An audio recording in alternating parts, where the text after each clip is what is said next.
Shabbat Shalom, everybody. Good Shabbos, good Shabbos. Shabbat Shalom, good Shabbos, good Shabbos. And Shabbat Shalom to those who are watching online. And welcome, if you haven't had a chance to already, please place your name and where it is that you're logging in from in the chat or the comments so we can welcome you and greet you and wish you Shabbat Shalom. So, good Shabbos, everybody. Good Shabbos, good Shabbos. Our Torah portion is called Bahar, on the mountain. And that's pretty much where we've been for the whole book of Leviticus. We're towards the second half now. Encamped on the mountain, Moses teaching and explaining. Most of Leviticus have been the laws of the Kohanim, what it is that they need to do in the sacrificial services of holiness around the holy space of the Mishkan. And now as we get to the end of the book of Leviticus, Bahar, on the mountain, the opening words are familiar in some ways. Vayiraber Adonai el Moshe. God spoke to Moses. We hear this many times right the way throughout the Torah. And then it says, Bahar Sinai Lemor. God spoke to Moses on Mount Sinai, saying. This is the only time that those words, Bahar Sinai, are inserted into that phrase. And so Rashi, the great medieval sage and the person we turn to when we have a puzzling piece of Torah in the 11th century, Rashi says, he asks the question, what is this about? And he asks it in a way that actually has become Israeli slang today in common Ivrit. He says, Ma Inyan le Shmitta le Har Sinai. What's the connection between Shmitta, the laws of farming and leaving the land fallow, with Mount Sinai? Because the whole Torah portion is the laws of Shmitta. What's the connection, says Rashi? And this is generally used for when you have two completely unrelated things and they want to draw a connection. Ma Inyan, what's the connection between these? Between the Shmitta and Har Sinai? Comes from our Torah portion. Well, it comes from Rashi 1,000 years ago. So what is the connection between the Shmitta and Har Sinai? Well, one could say in general, and that's pretty much where Rashi goes, that all of the laws were given on Mount Sinai, and now as we get to the end of Leviticus, God is just reminding them, oh, by the way, all the stuff that came before, don't think that this was not from Mount Sinai. This is all from Mount Sinai. So it's a general, it's a particular statement that relates to the general. But I want to look at the notion of Shmitta today and see what's the connection with Har Sinai and with us. Shmitta, as I said briefly earlier, is the law that after 6 years of working the land, on the 7th you let the land lie. It lies fallow. And you have to have faith that there will be enough food without farming the land, that you will make it through that year to be able to begin farming the next. Probably for 2 years, because you need to get the produce in anyway after that second year. It requires a lot of faith. And we who are on Har HaShulchan, on Table Mountain, living in an urban setting, in an urban situation like Cape Town, Maha Inyan, what's the relevance of Shmitta to us? What do we take from laws of land? We are not farmers. I don't know, anyone here a farmer?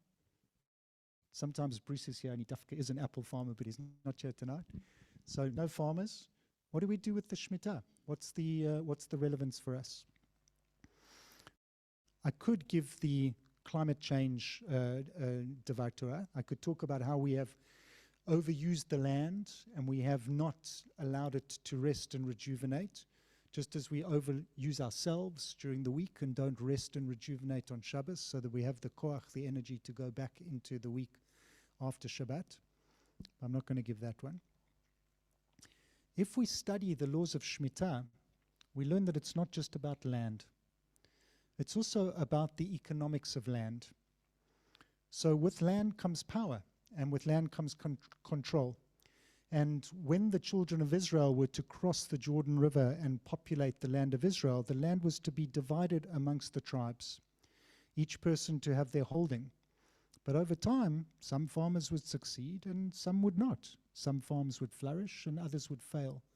Some farmers would be hugely wealthy and some would find their way into debt. And the Torah allowed for different ways that people were able to get themselves out of debt. They could take loans, even though the Torah says you're not supposed to take a loan. There were ways that you could do this. But what the Shmitta said is at the end of the 7th year, at the end after 6 years, those debts were let go. And at the end of 7 times 7, so at the end of 7 of these Shmittas, you would have a Yovel, you would have a Jubilee year where slaves were freed.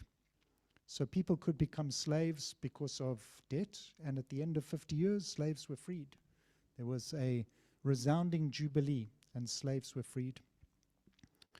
So obviously, I'm about to go on sabbatical, so the fact that the laws of sabbatical are in this Torah portion make me think, what is the Inyan of Shmitta for me? What am I thinking about as I go out to restore my thinking and spiritual leadership as your rabbi?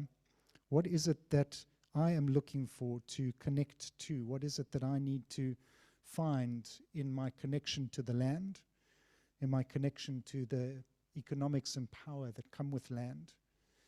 And how is it that we can restore ourselves into a rhythm that is sustainable for every person, for every creature, for the land itself, and for ourselves?